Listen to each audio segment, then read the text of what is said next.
So what's up, everyone? My name's Colicchie, Chaz Smith. I'm from Pittsburgh, Pennsylvania. I've absolutely have never done a live from YouTube, but I just wanted to give it a shot and just see how it is. And I don't know. Really, like, I wanted to go live from YouTube because I never really like post anything like, live on YouTube, obviously. I do Instagram, I go live on Facebook all the time, but I almost feel like, my YouTube audience is different. Some of you may not have Facebook, some of you may not have Instagram. If you do have them, please follow me, on both of them platforms. So I never like really like got personal on here other than my music. Obviously, my music's very personal to me, but I never like sat here and spoke or anything like that. So, I just really just wanted to come on here for a second, and I don't know, just tell a little bit about my story, just even about talk about my music, recently and even throughout over all the years. I don't know. I'm just sitting here. This is my studio. Like for a long time, I recorded in this studio in Pittsburgh, Pennsylvania called ID Labs. But my engineer ended up moving, excuse me, to Atlanta. And I just decided to just get everything myself. So like now, like the song Reborn that I just did, that was the first song that I completely recorded by myself, and then I just sent the tracks, to my engineer, producer, Big Germ in Atlanta, and then he'll mix and master it for me, and then, that's it. But I'm just sitting here and just got home, literally just walked in the door. And I don't know, like I even titled this video like very grateful because I don't know, like I am, and like I'm very grateful for everything in my life. Once again, like I don't know this audience. A lot of you know that I do music, of course, but I'm also in recovery. And just to be like to where I once was to where I am today, absolutely blows my mind, and it's nothing short of a miracle. You know, uh, Basically my life was just like this horrendous, like gruesome, like hideous, like torturous existence for so long, and then once I found recovery, and managed to, leave the drugs alone just for a little bit, I seen all that, like the miracles and the blessings, like that happened in my life, and you know, I, I'm not gonna like run through my story like real fast. I just like, I just want to like talk about it, and before I even start though, I want to say this though, like with my music, I have a lot of shows coming up in the summer. In different parts of the country. I would definitely, post them, wherever I can. And I will also, just let people know, the cities and the states that I'm going to be in. And especially in October. In October, I'm going to do a lot of shows. So I'm sure that I'll at least be remotely near you, and it'd be amazing if you could come. But, music has been the one thing in my life that I've absolutely loved. I remember the first time I got clean.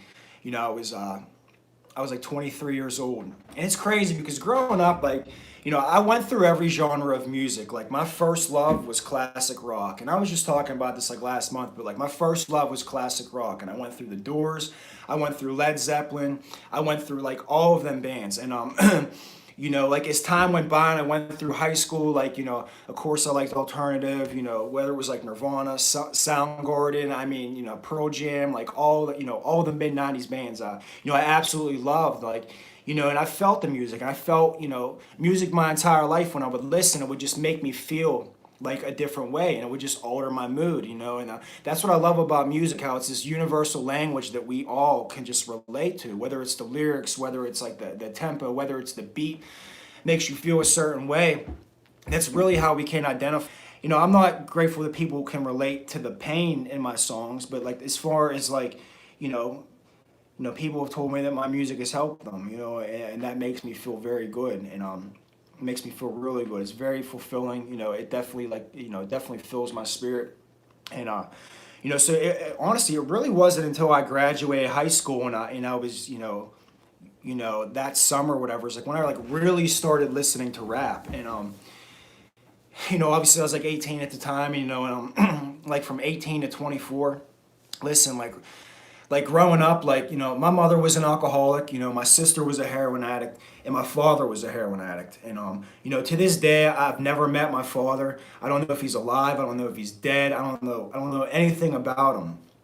And, when I was like 9 months old, my mother literally picked me up out of a crib where we were living at, and we walked out the door, and we like just never heard from him again. Like she never contacted him again. He never tried to contact us, and that's just really what it was, And I never like honestly, like even growing up, like I never even like really thought about him. I never even like tried to contact him. I never. It was just it was just something I became like adapted to, like at such a young age, to have like no positive, male like role model in my life. But as a young kid, like I always felt less than. I always felt inadequate. I always felt like I didn't fit in. Even when I was with like my closest friends, I just felt like truly how there was just something off about me. Like there was just something, like I was just very shy. I was very timid. I was very passive, and I was just a very non-talkative kid. But growing up, like I did have a good childhood. I had two grandparents that absolutely loved me to live down the street. I had a mother that absolutely loved me, and a sister. So my upbringing really was good. Like I had a very good upbringing, and it wasn't until I was like 15 where I started smoking weed, maybe a little bit younger. Um, and I always thought my progression with drugs was like so quick, it was so fast, it was so rapid. I started smoking weed, and then within like a couple years, I was already shooting heroin, and it was fast. And like if you listen to my music, from like the age of like 18 to like 24, my life was just very bad, and it was horrible. And it was in and out of jails, in and out of rehabs, in and out of detoxes, in and out of psych wards. And I thought that I was going to die using addict. I never thought that it was even possible to like quit drugs or anything of the sort. And you have to understand, like growing up, like when I was that young, like I didn't like write, like I didn't, I didn't have this outlet yet. I didn't feel like I didn't. I just basically have never like written a song or even wrote lyrics. I mean, and like I say, like it was like when I first got clean for the first time that I can't even tell you. I remember I went to outpatient, and I came home, and I was sitting on my mother's couch, and I just like started writing.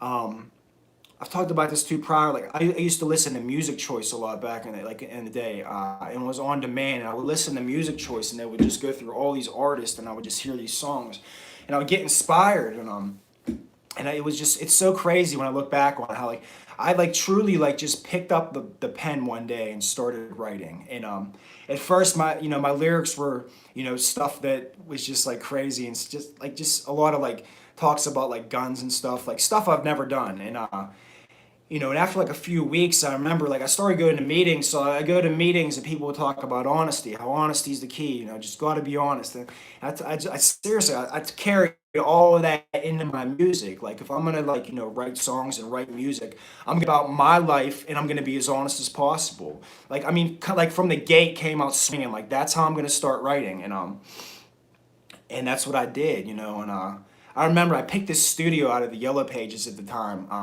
and literally just called them and was like, hey, like so scared, so shy, just like, hey, can you guys record me? And they were like, yeah, absolutely. So I went in there, and I remember like like I'm not no rapper. Like, yeah, like this is what I used to tell myself. I'm not no rapper. Like I'm just some kid that wrote a song.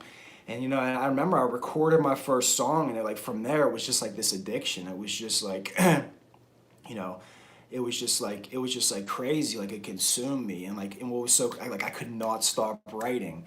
And like my first song was like like remote nonsense, but like my second song was called Exempt from Hell, and it was like that was my second song where I just started writing about, okay, like now I'm really starting to like write about like my life and like what I've been through. And seriously, from there it was just like it became this passion of mine. It became like this way of life for me, I guess you could say, where I just absolutely just love music. And I did it I pretty much have done music consecutively over the last 13 years, other than like a few minor relapses where, look, when I tell you, like when I use, it doesn't matter what I use, I can't do anything. Like I truly can't do anything other than get high. I mean, I really don't even have the time. Like I would wake up and I would use, and then from there I would just commit crimes and I would go steal, and then I would try and sell items. I would try and get more money so I could use, and then I would do this again and again and again, and I would do this for days, then I would do it for weeks, then I would do it for months, and then I did it for years.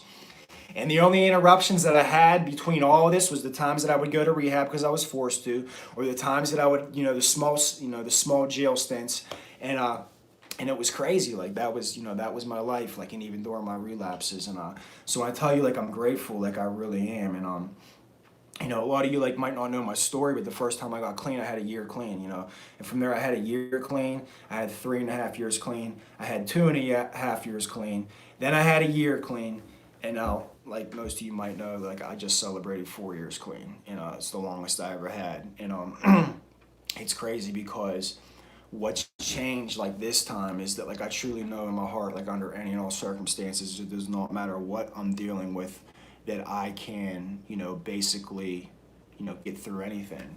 I'm trying to pay attention to some of these comments. If anybody has like any types of questions, like please write them. Have you figured out why you relapsed? A big part of that was really, it was the people, places, and things. I always back myself into corners where I would deal with these feelings where I thought that I couldn't get out of clean. But if I had to sum up like why I relapsed the times I did, it was basically the end of relationships, or it was I was hanging out with females that were using, and like seriously, like this time, like I really mean it. Like I'm very cautious today about like who I hang out with. I'm very cautious about who I place myself around. I've only seen drugs maybe a couple times since I've been clean.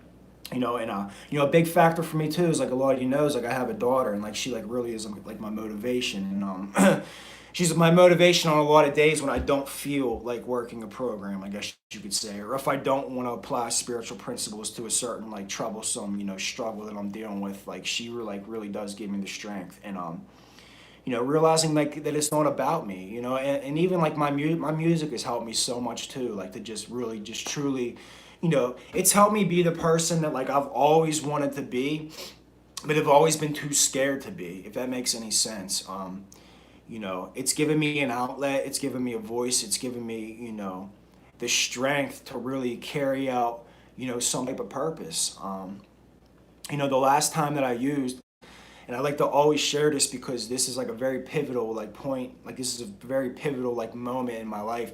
The last time I used, I had a year clean, and then I used for 4 days, and I used a substantial amount of heroin in the course of 4 days, and I remember like the last time I got high, I was sitting in my room, and my roommate was like in his room or whatever, and I did one more when one more wasn't needed, and I always talk about that because it's so true. Like my drug of choice was just more, whatever I could shove into my arm. It doesn't matter. I just need more.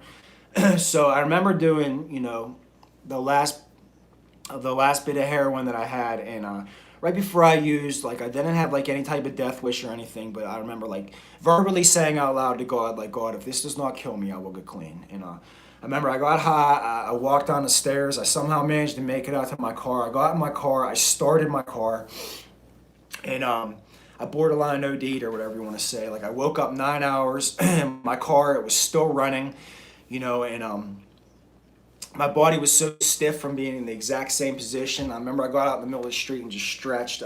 And so, like, I talk about this entire like occurrence or whatever you want to say in my song "To Whom It May Concern" Part 3. For anybody that's ever heard that song's very deep to me. It's very personal because it like really like all that stuff happened. Like everything in it's a 9.5 minute song of nothing but just bar after bar.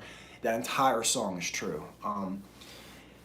I remember I got up and I went to. I remember went inside. I called my friend, and she met me. She met me at this local diner that was like right down the street, and I was like in front of her. She was also in the program, and I remember I was just like in tears, and she basically looked me in the face and she said, "What are you willing to do about it? Like, what are you willing to do? Like, you have to change." And I remember looking at her like, "Well, whatever it takes," and because it's crazy. Like anybody that's ever struggled with recovery. Anybody that's ever struggled with addiction, Even if you get some time together, whether it's a month, 6 months, 9 months, and you relapse, and it's crazy because you're literally thrown right back into the same exact position. And I'm telling you, I would ask myself like this question about like I cannot believe I'm here again. Like why am I here again? Like after everything I've learned, after all the days clean that I had, after all the time, like how am I like why am I still here? Like why am I using again? Like I know when I use it does nothing but destroys my life. I hate the feelings. I'm depressed. I'm suicidal. Like my life isn't crazy. I'm placing myself around these people that I don't want to be around. And it's the same thing. And I would do it all to cover a feeling, but in the end find out that it really never masked any of my feelings. Um, from that part, she was just like, you gotta do whatever you gotta do, and from that moment forward, that's what I did. I remember I was just like in Pittsburgh at the time. I had like 25 days clean, and right before I went to Wilmington, North Carolina, I wrote this song called "Come Back Home," and I don't know if anybody's ever heard that song. But that song also is a very, very personal, song of mine. Once again, every single bar in that song's true, and or every single line in that song is true. And like writing that song at that time, like truly saved my life. And I've shared about this numerous times, even when I've given, spoken at recovery events and stuff. Like that song has really like saved my life at that moment. Because I remember, listen, like I didn't go to rehab this last time. I just quit. I have a foundation, in a 12-step fellowship, in a program, and so I just quit, and it was hard. Like I was obsessed. I was throwing up bowel. I wasn't sleeping. I was still going to work. At this time, I was doing construction, so I was doing physical labor all day. Like my entire body ached, and so it was rough. Like, and on top of all of that, like just this obsession to use was so strong, like very very strong. But I just like knew like in my heart like I can't do this anymore. Like I don't know if anybody can relate or identify, but like it doesn't matter what it is, whether it's drug abuse, whether it's a toxic relationship, whether it's a shitty job. Like we just get to these points where it's just like it's time to change. And like once we get like that inner drive where like this is it, like applying that unconditional surrender, like surrendering like with like no expectations. Like that's really what it was. Like I surrendered with no expectations. Like that, like doesn't matter what happens, like I'm not going to use. And that's exactly what it was. And like I said, I struggled and it was hard, but like I did it, and for till now, I've done it. And I had 25 days clean, and I put everything that I owned into my car, and I basically just drove all the way down south, 600 miles to Wilmington, North Carolina. And a good friend of mine, his wife and his little girl lived down there, and that's what I did. I went down there. Excuse me. Like I said, I was doing construction, so I went down there. I got a job in construction, and this is all I did. I would go to work in the day, and then after work, I would go to a meeting, and then after that, I would go to the beach. And you have to understand, I would go to meetings, and I would just talk about. I mean, I wouldn't talk. Let me take it back. I would just go to these meetings, and I would just listen, and I would just sit there, and it was very refreshing because I didn't know anybody, and every time I left the meeting, I felt rejuvenated because I was just so sick of everybody up here in Pittsburgh. I was so sick of seeing the same people, the same stories, the same bitching, the same complaining, the same everything. So when I went and just to this completely new, brand new, fresh start atmosphere, whatever you want to say, it really just like gave me the motivation, the dedication to like really get that spark of devotion again towards the program. And it really it was exactly what I needed at that time. It was like God seen fit for exactly what I needed for that exact moment in my life. And like I said, I don't talk much still. And but after every meeting I would drive to the beach, and I would drive to the beach, and I would go to the beach, and it would be 9:30, 10 o'clock at night, and I would go to the beach, and I would just pray. And I would verbally pray like the way that I'm talking now, and I would just like, some nights I would be in tears, and I would just scream things at the top of my lungs, and I would scream at God and ask him questions like, why am I still alive when so many of my other friends are dead? Why am I still alive? Like I have to have a purpose, and I did this, for 2.5 months. I did this, and there was very, very long prayers. Like some nights I was there for 10 minutes. Some nights I was there for almost 3 hours, and that's absolutely no joke. Because I've always had this relationship with God. I've always had this relationship with a higher power.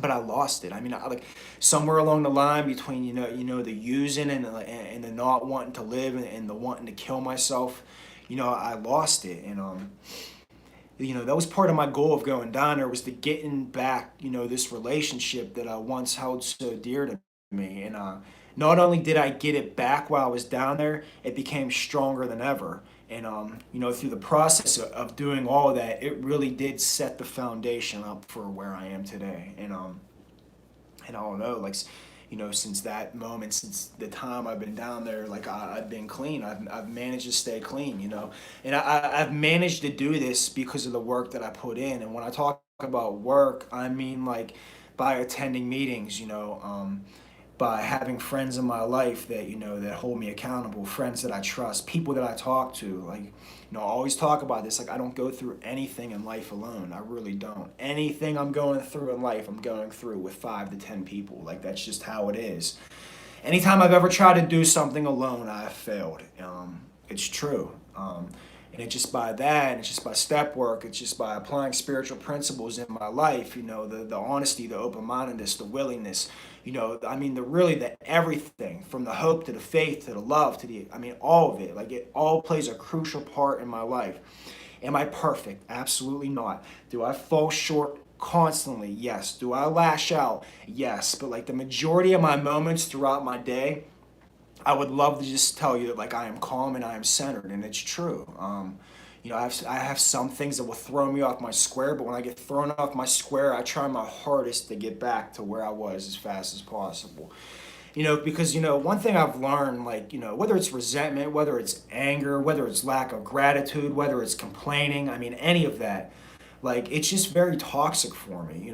I really try to stay positive. I really try to have this optimistic view of like what I'm dealing with. And like I said, like I'm great. Like I know like where I came from to like where I am now, and like I have so much further to go. But I truly thank God for how far I've came so far, because I don't know, like I really shouldn't even have seen my 18th birthday. I definitely should not have seen my 25th birthday. That's for damn sure. Someone asked earlier how old I am. I'm 36, actually. And, I should have even never made it to my 25th birthday. By the time I was 25, I've already overdosed 6 times, and I lost a lot of good friends. I'm sure some people watching this that have lost a lot of good friends. I lost people to the disease of addiction, and it's crazy because it could have so easily been me. I mean, so easily been me so many times.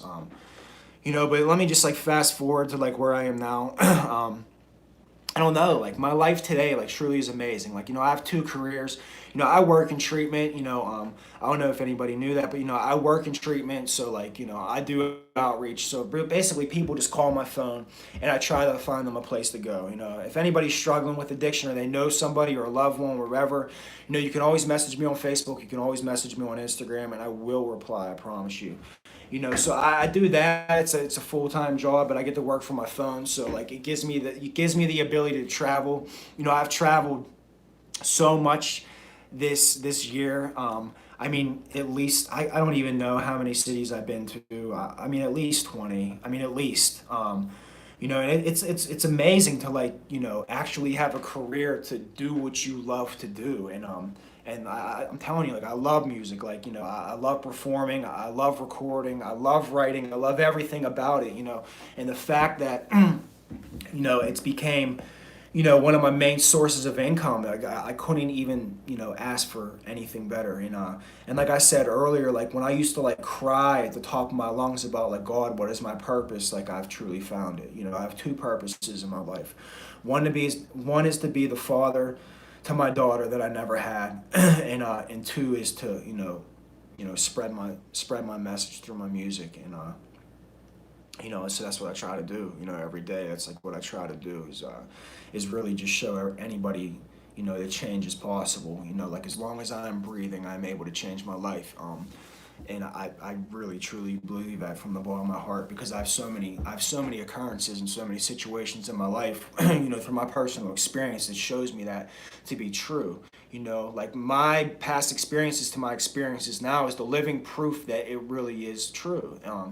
It's possible. And anytime I get through anything, whether it's small or whether it's huge, when I get through them and get to the other side, it like alleviates the stress off me and the burdens on my back and the weight on my shoulders, and it lets me know that, like, okay, I really can do this. Like, like, listen, I'm telling you, like, so many times, like, I've wanted to give up. Like I'm not, like, in the last 4 years, I've wanted to give it up so many times that, like, I want to use, not exactly, but like I just wanted to run. I wanted to self-destruct. I wanted to self-sabotage. But like knowing that I have a daughter and I can't do that. But aside from that, knowing that like people are paying attention, and like knowing that like I have to lead by example. How we all lead by example and how we all make an impact.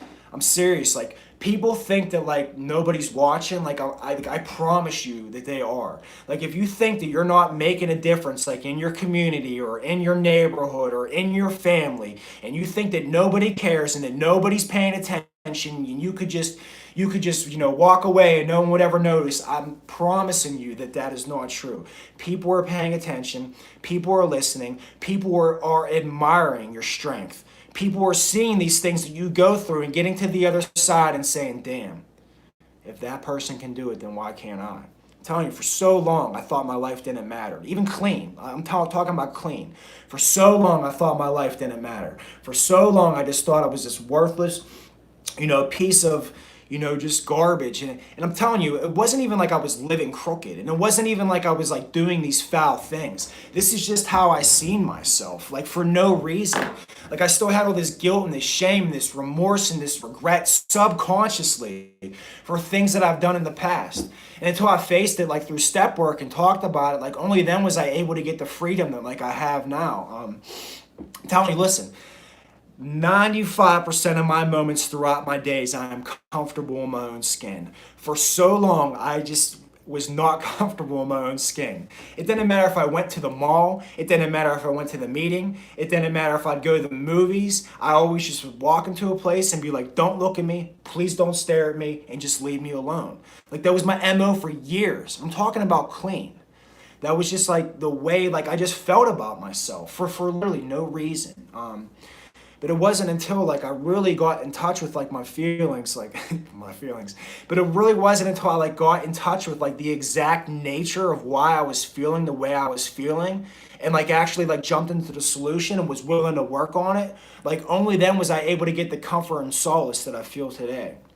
And I mean, I get caught up. We all get caught up, but like when I get caught up, it's just moments of being caught up. It's not something that's destroying my whole week. It's not something that's destroying my whole month, and it is, because life is amazing. Life is beautiful. Even in my darkest moments, my darkest, times or whatever, like I still have to look at what I have and what I don't have, because a grateful person who like, not even just a grateful addict won't use, but a grateful person in general is somebody that I want to be, and it's just somebody that I strive to be, because when I take a realistic look at where I was to where I am today, and I'm not even talking about the house, the vehicle, whatever, like, of course I don't want to lose them things, but like, it's not even what I'm talking about. I'm just talking about like inside, because listen, for so long, I just wanted to be happy. That's all I wanted to be, was just happy. I just wanted to be comfortable in my own skin. I wanted to just be able to, really just be the person that I always aspired to be. And, like I'm not like 100% there, but like that's like my fighting goal every day, is to just really be a better person than I was yesterday. Because man, like I'm telling you, that's just what I want to be. And, I don't know, I'm about to wrap this up, but like I said, I have numerous songs that like I'm working on, that are so close to finished. I have a couple songs with, a couple different friends of mine that are amazing, doing a bunch of shows, my friends B Rain, Rem One, Joe Nestor, Casey Makes Music, Jordan Myers, I'm doing a couple songs with, some local people, some good friends of mine. I'm just trying to stay busy, I get so caught up with like, I'm just like a million different things, whether it's just all the messages or the texts or the phone calls or the emails. It's just, some days I just feel like I'm drowning, but I just try to like keep my head above water. And through all of this, I'm trying to write and record music. Through all of this, I'm trying to take care of my daughter. Through all of this, I'm trying to like sustain my recovery, sustain all my relationships, travel. It becomes too much sometimes, but like self-care is very important. And I could honestly say for like the most part, I do that, and self-care for me could be anything from prayer. It could be anything to going to the gym. It could be just having fun, because at the end of the day, like one of my goals is just have fun. And like, I really am, like I said before, the fact that like I can do music, is a blessing. And, I don't know. I don't even know how this works, these comments. I don't know if this is on the video or if it'll be like whatever, but I will look through these comments. And if there was some questions that somebody asked, I will respond. Like I said, I don't even know if there's messaging on YouTube at all. So if you have like a personal message that you want to send me, you could either, send it on Instagram, like I said, and it's just Colicchie. You can send it on Facebook. I have a Colicchie page, on Facebook. But I also have my personal page, which is Chas Smith, Pittsburgh, Pennsylvania, Chas Smith. So if you find me on one of them platforms or whatever, I will answer any questions that you have. Sometimes it takes me a day or two to respond because I get backed up. But like I said, I am very grateful. And the last thing I will say is just like, if you are struggling in any type of way, I mean, absolutely any type of way, just really remember to give yourself a chance. Try not to be hard on yourself. Like I said, I was so hard on myself for so many years, and I look back and I'm like, why? Like, why? Like, you know what I mean? Like today, like I just take the good with the bad, and I just accept it. Like I really do. Like, I really not try not to let anything drown me. And I don't know. I guess you could say that's it. I have no idea how to even turn this off, but I don't know. I want to thank everybody that joined me on this live, and maybe I will do this again. Maybe I go live on Facebook a lot, or not a lot, but I mean at least twice a month. So I don't know. Why don't you guys can find me on there, and that will be it. All right. Bye.